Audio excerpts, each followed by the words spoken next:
காலம் வேகமாய் ஓடுதே, கருத்தில்லாமல் வாழ்ந்தே, கண்ணும் கருத்துமாய் வாழ்ந்திட உதவி செய்யும் தேவா, எனக்கு உணர்வு தாரும் தேவா. உதவி செய்யும் தேவா, எனக்கு உணர்வு தாரும் தேவா. காலம் வேகமாய் ஓடுதே,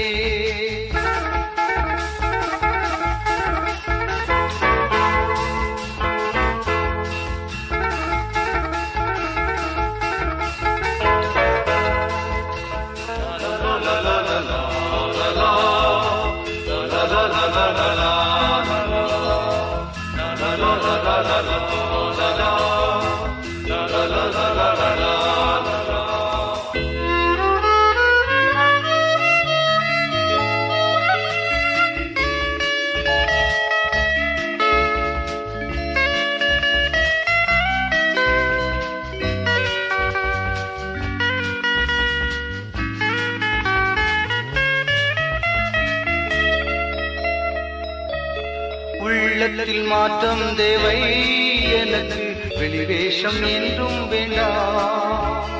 உள்ளத்தில் மாற்றம் தேவை, எனக்கு வெளிவேஷம் என்றும் வேண்டாம்.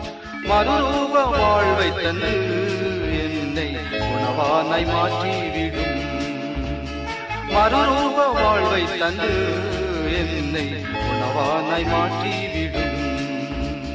காலம் வேகமாய் ஓடுதே,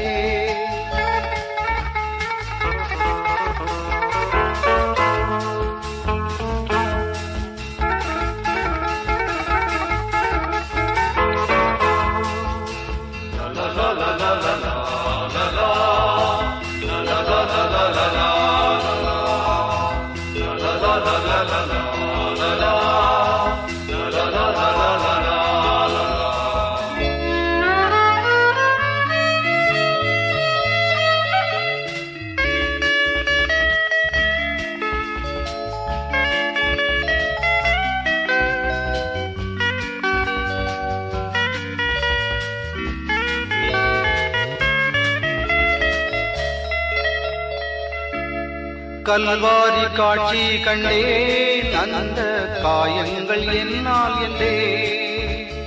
கல்வாரி காட்சி கண்டேன், அந்த காயங்கள் என்னால் என்றே.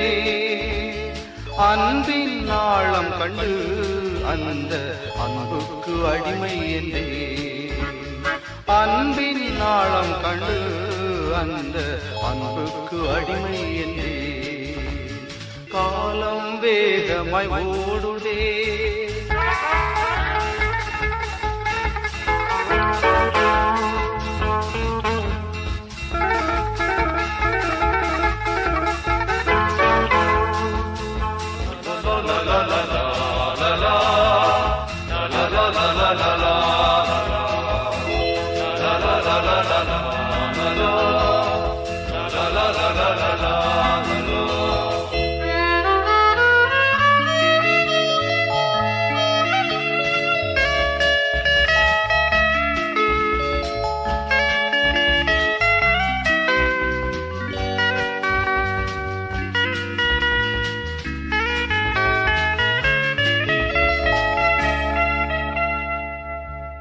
கண்ணீருடன் ஜெபிக்க எனக்கு ஜெபத்தின் ஆவி தாரும்.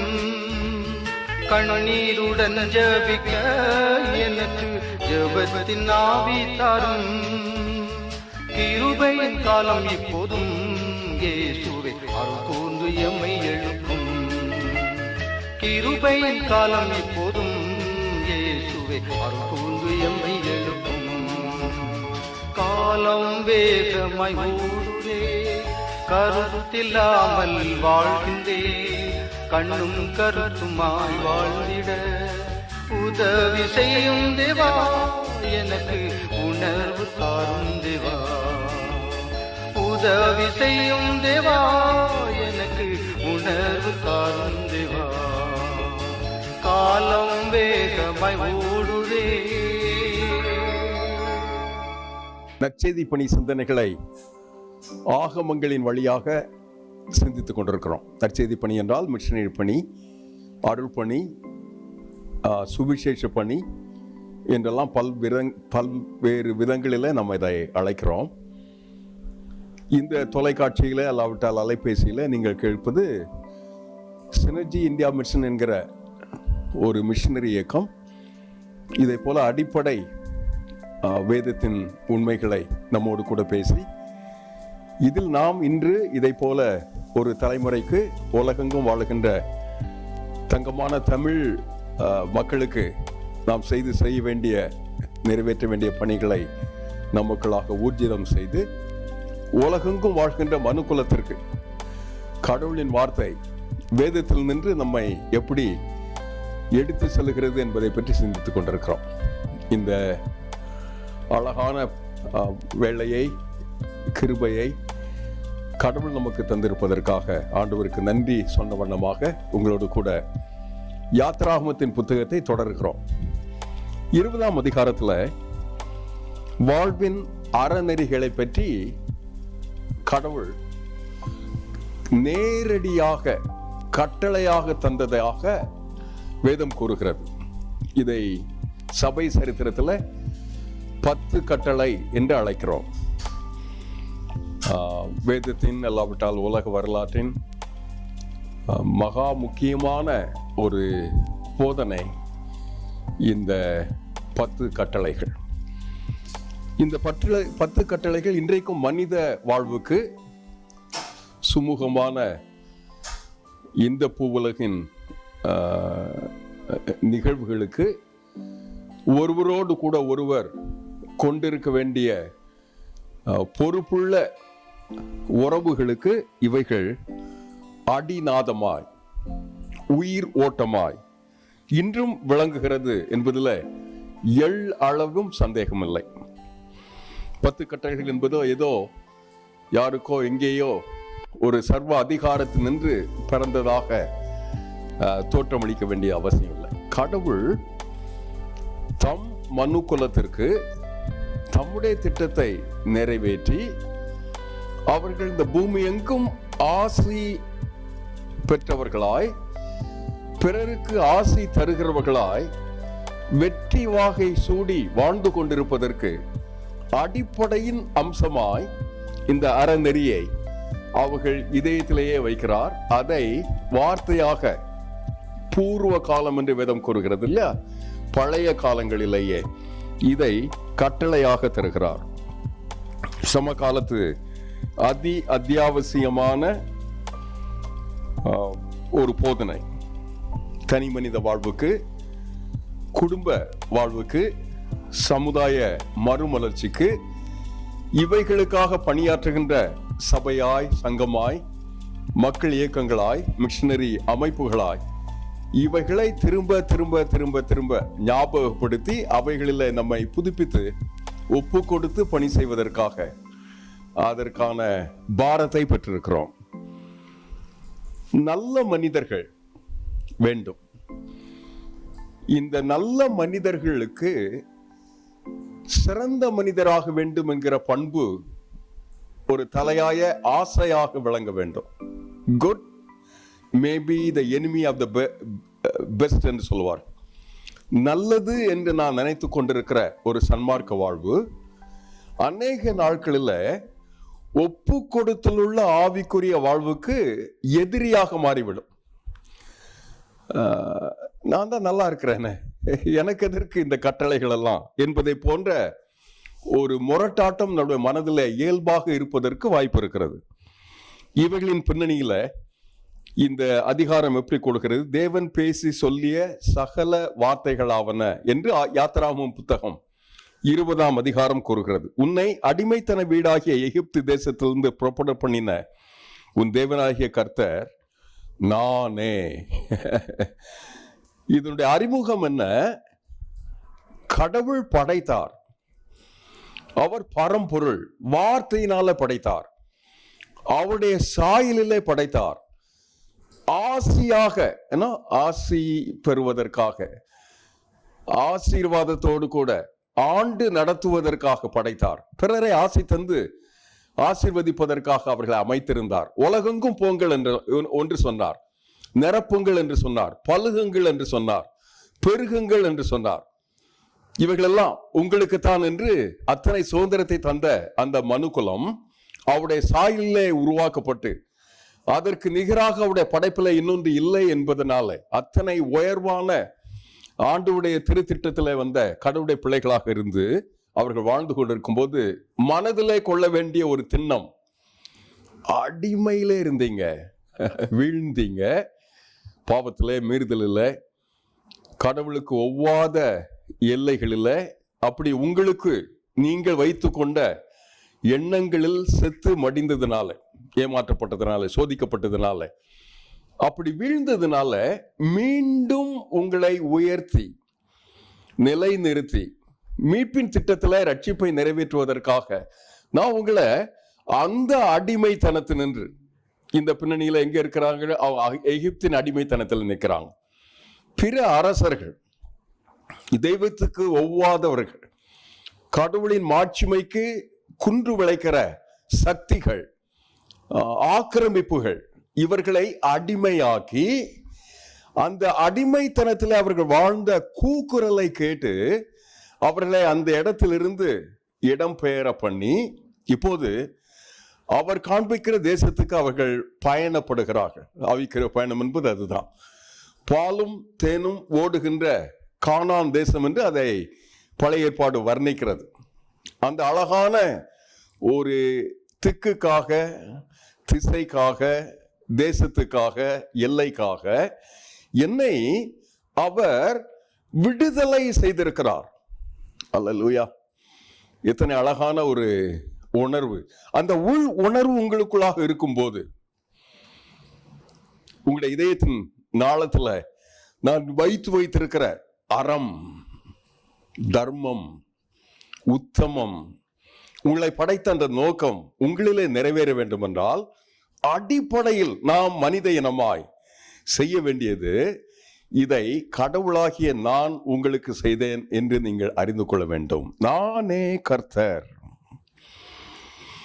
முதல் 3 கட்டளைகள் வேண்டும் வேண்டும் வேண்டும் என்று சொல்லாம வேண்டாம் வேண்டாம் வேண்டாம் என்று சொல்லப்பட்டிருக்கிறது.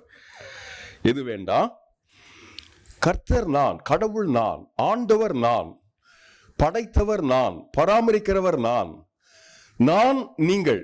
அப்படிப்பட்ட அந்த அழகான நெருங்கிய உறவில் நீங்கள் வாழ்வதற்காக போலியான, எனக்கு நிகராக இன்னொன்றை உருவம் அமைத்து மனித ஏற்பாடுகளாக, கைவினைகளாக, செய்வினைகளாக, இதயத்தில் நினைத்து கொண்டிருக்கிற அந்த எண்ணங்களாக கர்த்தராகிய என்னை தவிர வேறு ஒன்றையும் நீங்க வணங்க வேண்டாம். இல்ல, கடவுள் என்னை இப்படி படைத்தார். அவர் வைத்தால் வைத்தது, அவர் எடுத்தால் எடுத்தது. அவரும் நானும் நெருங்கி நிற்கிறேன், உறவில் இருக்கிறேன்.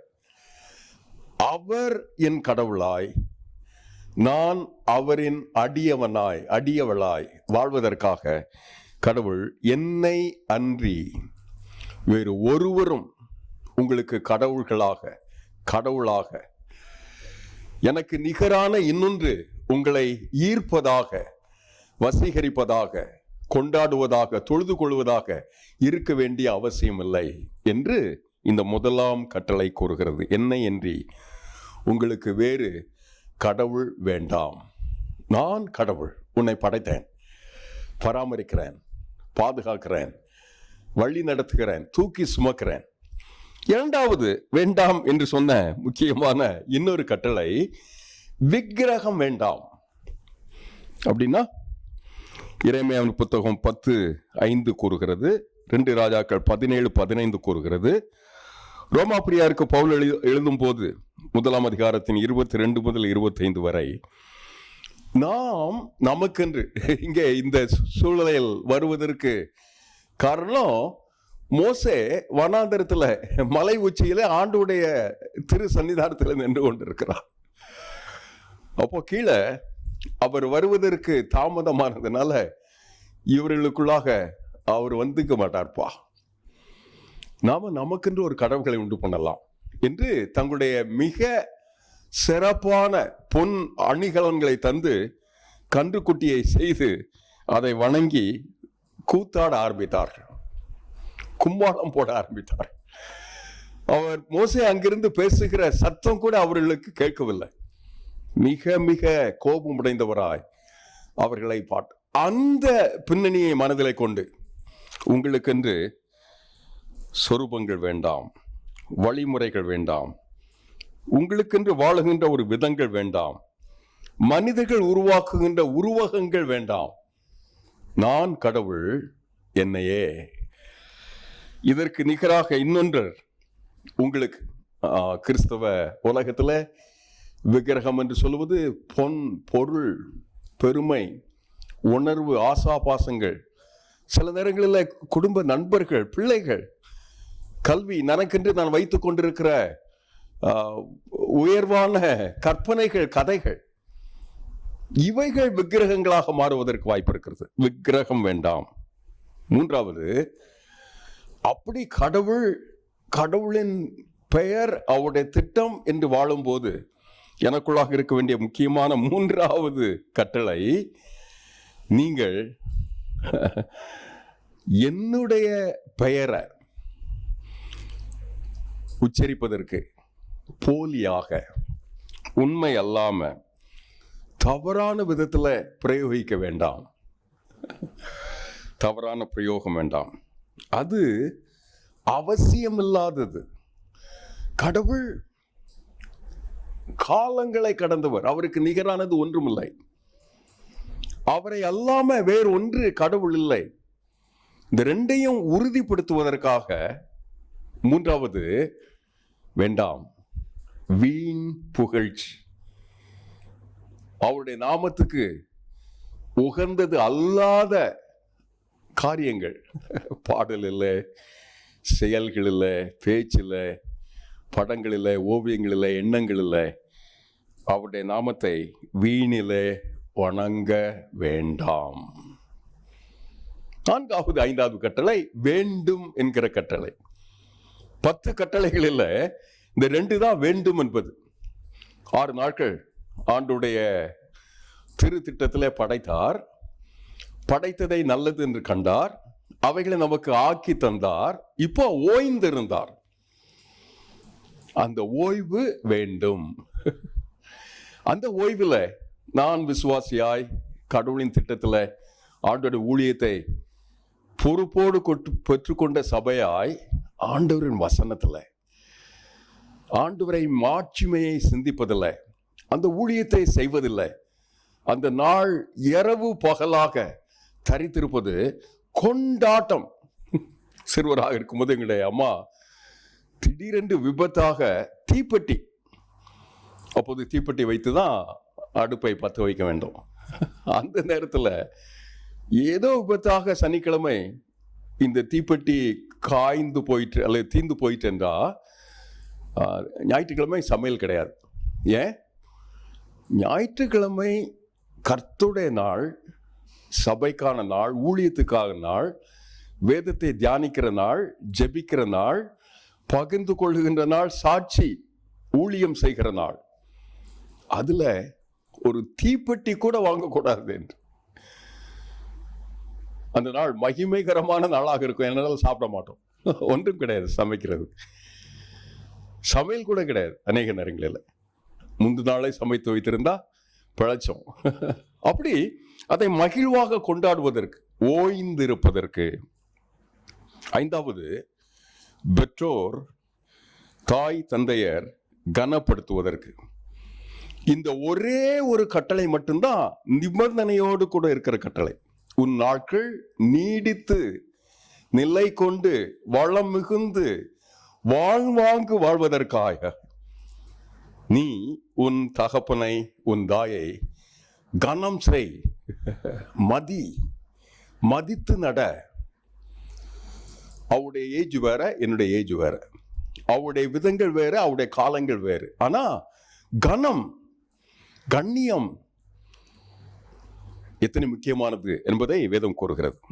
மைய பகுதிக்கு வந்துட்டோம். 6, 7, 8, 9, 10 இந்த 5 மீண்டும் வேண்டாம் வேண்டாம் வேண்டாம் என்கிற போதனையை வாழ்வின் அறநெறி கொள்கைக்காக மனித இதயத்திலேயே இருக்கிறதை அவர் ஆழமாக போதிக்கிறார்.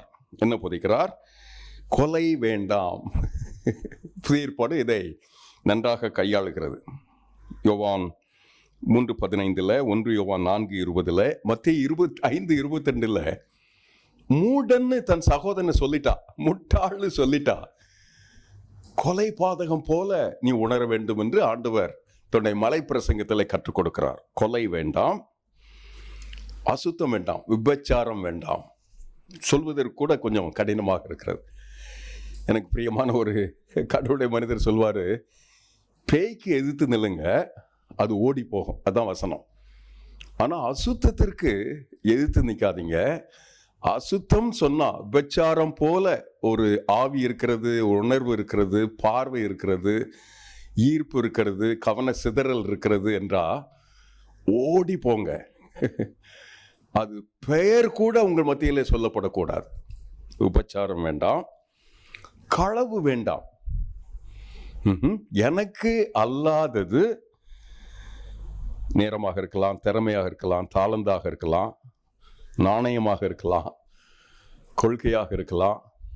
இன்றைக்கு நவநாகரிக உலகத்தில் எத்தனையோ விதங்களில் இதை செய்ய முடியும். அது வேண்டாம். பொய் சாட்சி வேண்டாம். அதன் விளைவு என்ன? அழிவு. தவறான சான்று சொல்லி தவறான முடிவுகளுக்கு நீங்கள் காரணமாக இருக்க வேண்டாம். தீர்மானங்களுக்கு, உண்மை அல்லாத செயல்முறைகளுக்கு நீங்கள் காரணமாக இருக்க வேண்டாம். இறுதியாய் இச்சை வேண்டாம். அப்போஸ்தலன் யோவான் இதை எழுதும்போது கண்களின் இச்சை, மாம்சத்தின் இச்சை, ஜீவனத்தின் பெருமை என்று பழைய வேதாகமத்தில் சொல்லுவார். அடிப்படை. அன்றைக்கு ஆதாம் ஏவாளை வஞ்சித்தது. ஆண்டவர் தம்முடைய ஊழியத்துக்காக ஆரம்பிக்கிற காலத்தில் வனாந்தரத்தில் சோதிக்கப்படும் போது வந்தது இச்சை, கவர்ச்சி. கற்பனைக்கு கீழ்ப்படிந்து கடவுளின் திட்டத்தில் அவருடைய கிருபையை ஏற்று நடக்கிற அவர்களுக்கு 1000 தலைமுறைக்கு இரக்கம் செய்கிறவர். இதை மிஞ்சி நான் வாழ துணிவேன் என்றால் இந்த 10 அவ்வளவு லகுவானதல்ல. ஆண்டவரின் அருள் நிறைவு கொண்டு நாளும் பொழுதும் என்னை அது சூழ்ந்து கொண்டால் இருந்தால் மட்டும்தான் நான் வாழ முடியும், வழி செய்ய முடியும். அப்படி செய்யும்போது ஆண்டவர் எனக்கு இந்த கிருபையை தருகிறார், ஆசி தருகிறார். அந்த கிருபை கொண்டு கடவுள் இடி, மின்னல், முழக்கம், புகை இவைகளின் வழியாக இவைகளை கற்று தேர்ந்து உள்ளூர உணர்வு பூர்வமாக ஏற்று நடப்பதற்காக 3 வேண்டாம், 2 வேண்டும், பின்பு 5 வேண்டவே வேண்டாம் என்று சொல்லி அவர்களை போதிக்கிறார். ராமசாமின்னு ஒருவர் நம்ம ஊர்ல இருந்து போன அமெரிக்க பிரஜை, இந்திய வம்சாவளி என்று அவரை பெருமையாக பேசிக் கொண்டிருந்தோம். டெலிவிஷன் சொல்லிச்சு அவர் தான் அடுத்த குடியரசுத் தலைவராக அந்த நாட்டுக்கு தன்னை முன் வந்து தந்தார். அவர் அங்கே இருக்கிற டெலிவிஷன் பத்திரிகைக்காரர்கள் பேட்டி கண்டார். ஐயா, நீங்கள் கிறிஸ்தவர் அல்ல இல்லையே, இந்திய வம்சாவளி ஆயிற்றே, இது கிறிஸ்தவர்கள் அதிகம் இருக்கிற ஒரு தேசம் ஆயிற்றே, எப்படி நீங்கள் இதை கையாள்வீங்கன்னு சொன்னார். அது சொன்னார், இந்த பிரமாணம் தான் எங்களை நடத்துகிறது, என்னை நடத்துகிறது, என் குடும்பத்தை நடத்துகிறது, என் வாழ்வை நடத்துகிறது. எங்கள் நாடுகளை நாங்கள் குடிபெயர்ந்த எங்கள் நாடுகளை நடத்துகிறது, உலக தர்மங்களை நடத்துகிறது, மதங்களை நடத்துகிறது. இந்த அடிப்படை பிரமாணத்தை கிறிஸ்து இன்றும் தம்முடைய கர்த்தரின் திட்டமாக நிறைவேற்றுகிறது. அந்த கிருபைக்கு நம்மை ஒப்பு கொடுப்பதற்காய் உலகெங்கும் இருக்கிற கடவுளுடைய மனிதர்கள் கடவுளுக்கு பயப்படும்படியாய் அடிப்படை அம்சங்களாய் போதிப்பதற்கு அற நெறி போதனையாய், என்ன அழகான ஒரு போதனை. இதுல ஒப்பு கொடுத்த இதை தெரிந்திருக்கிற கடவுளுடைய பிள்ளைகளாக இருந்தாங்கன்னா எத்தனை அழகான வாய்ப்பு இருக்கும். நற்செய்தி பணி ஆகினால்தான் எல்லா மனிதரும் ஏற்கணும், கேட்கணும், கீழ்ப்படியணும், 1000 தலைமுறைக்கு அவர்களுக்கு நன்மை பயக்கணும் என்பதற்காக சொல்லித் தருகிறோம். ஆண்டவர் நம்மை இப்படிப்பட்ட ஒழுங்கு கொண்டு கிருபை கொண்டு காப்பாராக. ஆமென். பரமத்தா அப்பனே, இந்த தருணத்தில் அப்படிப்பட்ட விலை மதிக்க முடியாத உம்முடைய வார்த்தைகளை கொண்டு எங்கள் வாழ்வை அமைத்துக் கொள்ள அழகாய், அம்சமாய், கட்டுக்கோப்போடு கூட வாழ்வதற்கு கிருபை தர வேண்டும் என்று ஜெபிக்கிறோம். 1000 தலைமுறைக்கு இறங்குகிறவர் இதை ஏற்கிறோம். 1000 தலைமுறை எங்களை மன்னியும், எங்களை நடத்தும், எங்களுக்கு கிருபை தாரும், இரக்கம் தாரும். அந்த கிருபையில் என்னோடு கூட ஜெபிக்கிற தாய், தந்தையர், தம்பி, தங்கை, சகோதரன், சகோதரி, உடன் ஊழியர் யார் ஆயினும் இதற்கு மீறி இருந்தால் எங்களை தொடுவீரே, கிருபை தருவீரே. இதை கேட்பதற்காக தவித்து காத்திருக்கிற கோடி மனிதர்களுக்கு எடுத்து சொல்லும் கிருபை எங்களுக்கு தாரோப்பா. இயேசுவின் நாமத்தில் ஜெபிக்கிறோம் நல்ல பிதாவே. ஆமென்.